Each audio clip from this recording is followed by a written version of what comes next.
I'm going to tell you why learning about how to edit a video can actually be useful in lots of ways, not just for making videos, but actually interpreting things like what Donald Trump did in a recent address to the US public via video.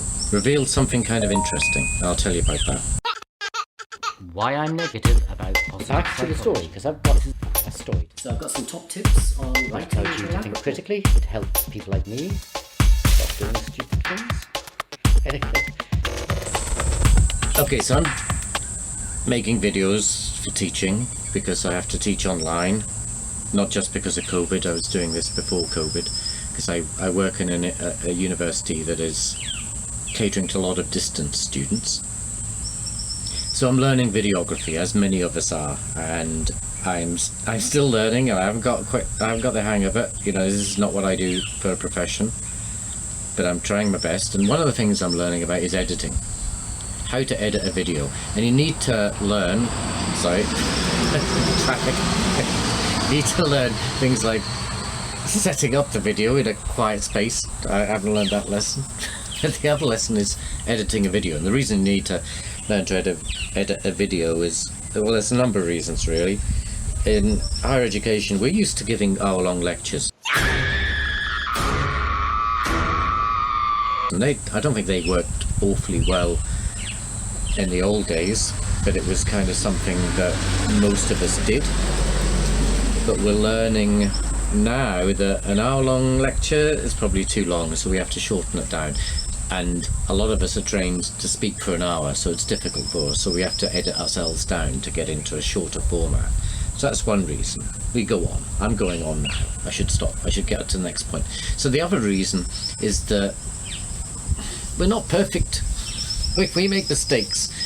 So you're talking and there's lots of ers and ums and maybe you misphrase something. So you need to edit out the mistakes. You don't edit all of them out, but you need to edit a few of them out so you don't look a complete idiot. You know, because the students are supposed to learn from you, and it's not good trying to learn from an idiot. So we try not to look like an idiot. So that's why. And when you learn how to edit, and I still haven't got it right, there's a few things you learn to do. The quickest one is the standard edit, where you just cut. And so when I make a mistake, I just cut out the mistake, and then you get those little jump cuts. So where I move very quickly from here to like that. And you can see the edit, it's quite abrupt. There's no art to it, and it's making it clear that, yeah, I was either going on for too long, or I made a mistake, or something happened that I cut it out. It's pretty obvious to you that I've made the edit. Sometimes you make an edit for other reasons. You want to kind of hide the edit, and there's a number of ways you do that. You put a bit of B-roll video, like a bit of context video, and you bring that in, and that can hide an edit, because if you bring an image over and hide the face of the speaker, hide my face, you can't see the jump. And I cut out my mistakes. So you can do it that way. And there are other more natural ways of editing which we're more familiar with. We don't see it as so abrupt, and that's where you bring the sound in for the next clip before you bring the video in. And the reason that you still can see the edit, but you don't find it as abrupt as one of those standard jump cut edits. And the reason why it doesn't feel so abrupt is because that's a normal way that we move from looking at one thing to another. You know, we hear a noise and then we look over to see what that noise was, and that's kind of simulated, and you bring the sound in before you bring the new image in. So that's a really nice way, nice edit technique. Anyway, what was interesting with Donald Trump giving an address, this was a formal address to the US public. It was an in-house made video, professional video. You could tell because the lighting was all set up properly, the staging was all set up. He was speaking to camera, using a teleprompter. I'm not using a teleprompter right now, which is probably why I'm kind of babbling on, and we'll need to edit this video down a bit. Oh, we're going to sneeze now. Achoo! Achoo! Achoo! I sneeze in kind of sequences. Usually I sneeze in like trees. I'm a professional. Anyway, so you can edit out sneezes. That's another reason why you need to edit, particularly with me. Now, what would happen in the address? So it was all professional, but there was 2 camera angles, and you cut from him talking face on to a side angle, a camera to the side. Now, this is a technique used by documentary makers or journalists when they're interviewing someone. They set up 2 cameras, and that's a really useful thing because it gives you a bit of flexibility. It allows you to edit an interview without it being obvious that you're editing someone.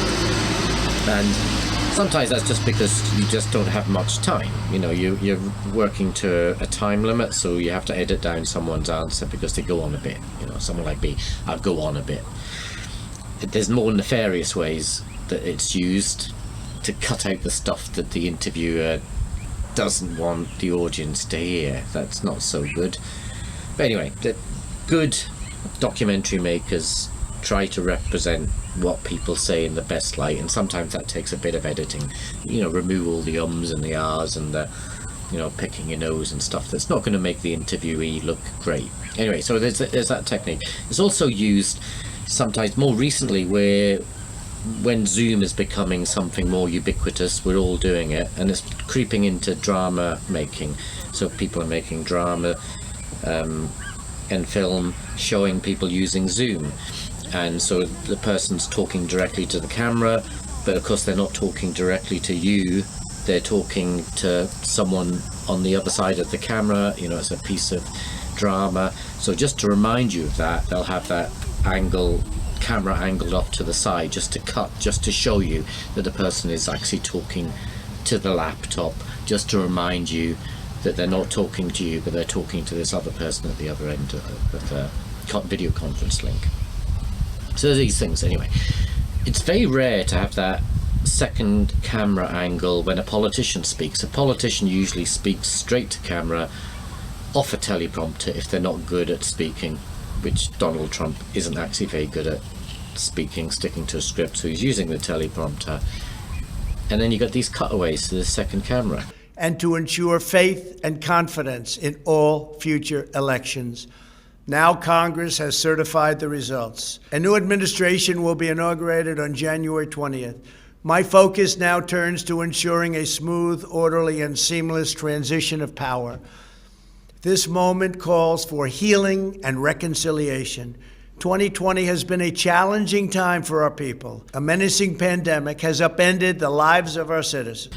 Now, why was that done? Was it done to convey this kind of nod and a wink little message that this is all artificial?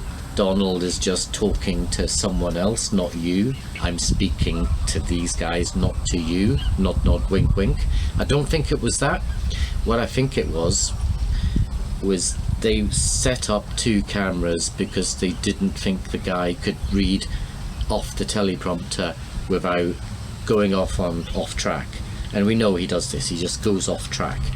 So that second camera angle was there so they could cut the speech in a way that wasn't so obvious as a jump cut would be.